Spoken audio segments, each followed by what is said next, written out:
കളർഫുള്ളായിട്ട് 3 കളറിൽ ഇടിയപ്പവും മണിക്കൊഴുക്കട്ടയും, അല്ലെങ്കിൽ അതിന് അമ്മണിക്കൊഴുക്കട്ട എന്നും പറയും.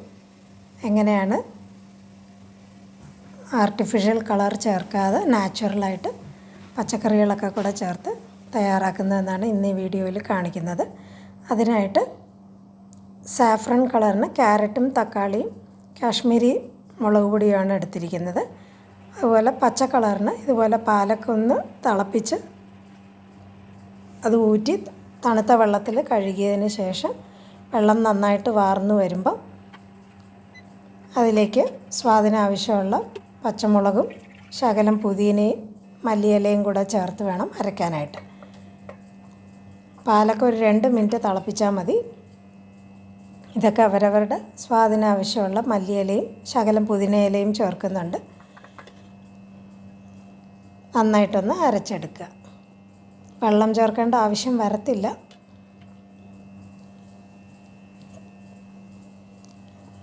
അതൊക്കെ ഇച്ചിരി കഴിയുമ്പോൾ അതിൻ്റെ കളർ ഒന്ന് മാറിക്കിട്ടുമെന്നേ ഉള്ളൂ. കളർ മാറണ്ടെന്നുണ്ടെങ്കിൽ വേണമെങ്കിൽ കളറ് ചേർക്കാം. ഇനി വീട്ടിൽ തയ്യാറാക്കിയ ഇടിയപ്പപ്പൊടിയാണ്. അതിലേക്ക് ശകലം ഉപ്പും തിളച്ച വെള്ളം ഒഴിച്ച് വേണം കുഴയ്ക്കാനായിട്ട്. ഇപ്പോൾ 1 ഗ്ലാസ് അരിപ്പൊടി എടുത്തിട്ടുണ്ട്, വറുത്ത അരിപ്പൊടി.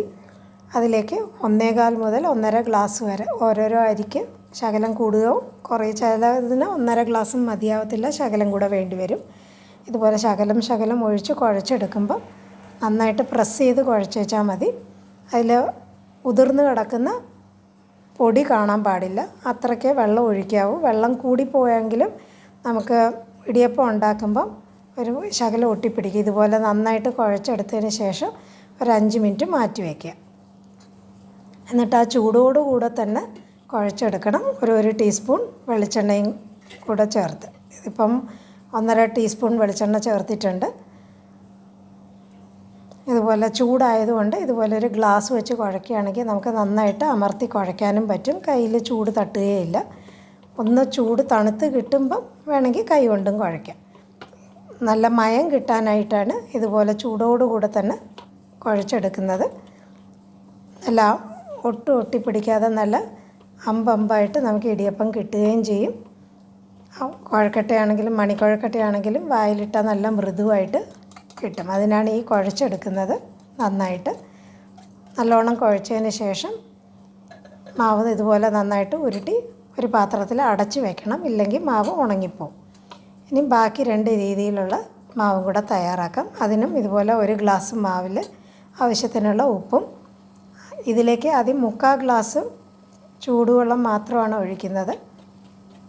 3/4 ഗ്ലാസോ 1/2 ഗ്ലാസോ അത് അവരവരുടെ ഇഷ്ടത്തിനനുസരിച്ച് കൂട്ടുകയോ കുറയ്ക്കുകയോ ചെയ്യാം. ബാക്കി നമ്മൾ തയ്യാറാക്കി വെച്ചിരിക്കുന്ന കൂട്ട് ചേർത്ത് വേണം കുഴയ്ക്കാനായിട്ട്. അപ്പോൾ ആദ്യം ക്യാരറ്റും തക്കാളിയും മുളക് പൊടിയും കൂടെ ചേർത്ത കൂട്ട് ഒരു 3 മുതൽ 4 ടീസ്പൂൺ വരെ. ഇപ്പോൾ 1/2 ഗ്ലാസ്സാണ് വെള്ളം ഒഴിക്കുന്നതെങ്കിൽ കുറച്ചും കൂടെ കൂടുതൽ നമുക്ക് ചേർക്കാം. ഇതുപോലെ നന്നായിട്ടൊന്ന് മിക്സ് ചെയ്തതിന് ശേഷം ഈ പച്ചക്കറിയുടെ കൂട്ട് ചേർത്തിരിക്കുന്നതുകൊണ്ട് വലിയ ചൂട് കാണത്തില്ല. അതുകൊണ്ട് കൈ കൊണ്ട് തന്നെ നമുക്ക് നന്നായിട്ട് കുഴച്ചെടുക്കാൻ പറ്റും. ഒരു 1/2 ടേബിൾ സ്പൂൺ, അതായത് 1.5 ടീസ്പൂൺ വെളിച്ചെണ്ണയും കൂടെ ചേർത്ത് നന്നായിട്ട് കുഴച്ചെടുക്കുക.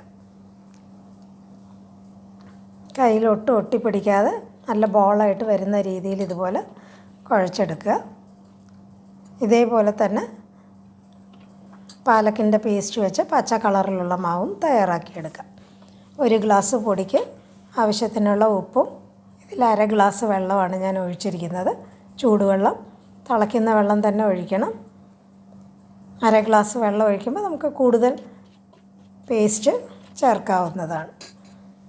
ഇതുപോലെ ഒന്ന് കുഴച്ചെടുത്തതിന് ശേഷം പാലക്കിൻ്റെ പേസ്റ്റ് എത്രയാണോ വേണ്ടത് നോക്കി ചേർക്കുക. ആദ്യം തന്നെ ഒരുപാട് ചേർക്കുകയാണെങ്കിൽ പിന്നെ നമുക്ക് പൊടി കൂടുതൽ ഇടേണ്ടി വരും. അതുകൊണ്ട് ആവശ്യത്തിനുള്ള പേസ്റ്റ് നോക്കിയിട്ട് 3 ടീസ്പൂൺ ചേർത്തതിന് ശേഷം എത്രയാണോ 1-2 ടീസ്പൂണും കൂടെ ചേർത്ത് നന്നായിട്ട് കൈകൊണ്ട് കുഴച്ചെടുക്കുക. ഇങ്ങനെ തയ്യാറാക്കി എടുക്കുമ്പോൾ 3 കളറിലുള്ള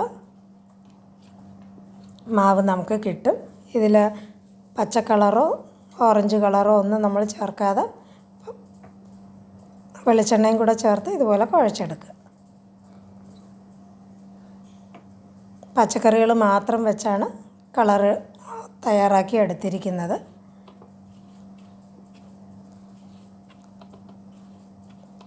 ബാക്കി വന്നിരിക്കുന്ന പേസ്റ്റ് വെച്ച് നമുക്ക്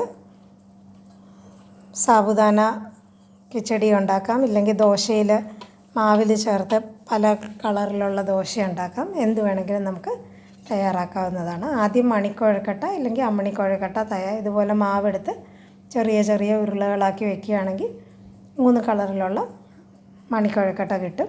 ഇനി ഇടിയപ്പം തയ്യാറാക്കാനായിട്ട് ഇതുപോലെ ശകലം തേങ്ങ ചിരുവിയത് നമുക്ക് ആദ്യം തട്ടത്തിൽ ചേർക്കാം.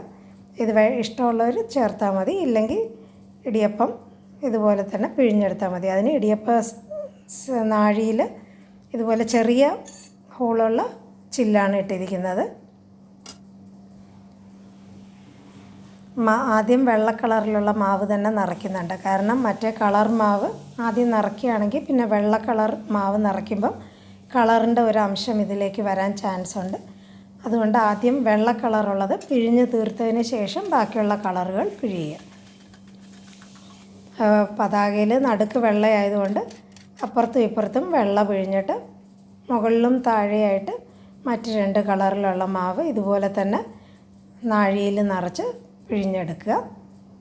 അപ്പോൾ പിഴിയുമ്പോൾ നല്ല സോഫ്റ്റായിട്ട് നമുക്ക് കിട്ടുന്നത് നമ്മൾ ചൂടോടുകൂടെ ആ മാവ് നല്ലോണം വിരവിയത് കൊണ്ടാണ്. വെള്ളം കൂടിപ്പോവുകയാണെങ്കിൽ നമുക്ക് പിഴിഞ്ഞ് കഴിഞ്ഞ് നമ്മൾ വേവിച്ചെടുക്കുമ്പോൾ ഒരുമാതിരി മാവ് പോലെയാവും. അതുകൊണ്ട് വെള്ളം കൂടാതെയും നോക്കണം, ചൂടോട് നന്നായിട്ട് വിരവാനും നോക്കണം. ഇത് രണ്ടും കറക്റ്റായിട്ട് ചെയ്യുകയാണെങ്കിൽ നമുക്ക് നൂലപ്പം എന്നും പറയും, അല്ലെങ്കിൽ ഇടിയപ്പം നല്ല കറക്റ്റായിട്ട് ഒട്ടും ഒട്ടിപ്പിടിക്കാതെ നല്ല സോഫ്റ്റായിട്ട് കിട്ടുകയും ചെയ്യും. ഈ ഇടിയപ്പം വെച്ച് തന്നെ നമുക്ക് അത് ഉതിർത്തിയെടുത്ത്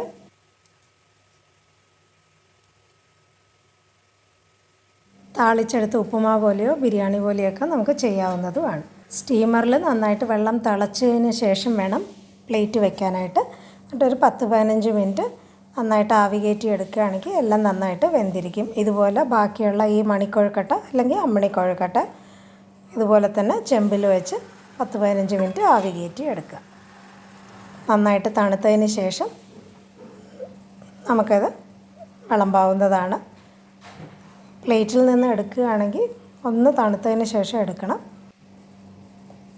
ഇടിയപ്പത്തിൽ മറ്റേ പച്ചക്കറിയുടെയും എരിവൊക്കെ ഉള്ളത് കൊണ്ട് കുട്ടികൾക്ക് ഇത് വെറും പഞ്ചസാരയുടെ കൂടെ വേണമെങ്കിൽ നമുക്ക് കൊടുക്കാവുന്നതാണ്, ഇല്ലെങ്കിൽ കടലക്കറിയുടെ കൂടെ നമുക്കിത് വിളമ്പാം. എല്ലാവരും ഈ രീതിയിലൊന്ന് തയ്യാറാക്കി നോക്കുക. വീഡിയോ ഇഷ്ടപ്പെടുകയാണെങ്കിൽ ലൈക്ക് ചെയ്യുക, ഷെയർ ചെയ്യുക, സബ്സ്ക്രൈബ് ചെയ്ത് സപ്പോർട്ട് ചെയ്യുക.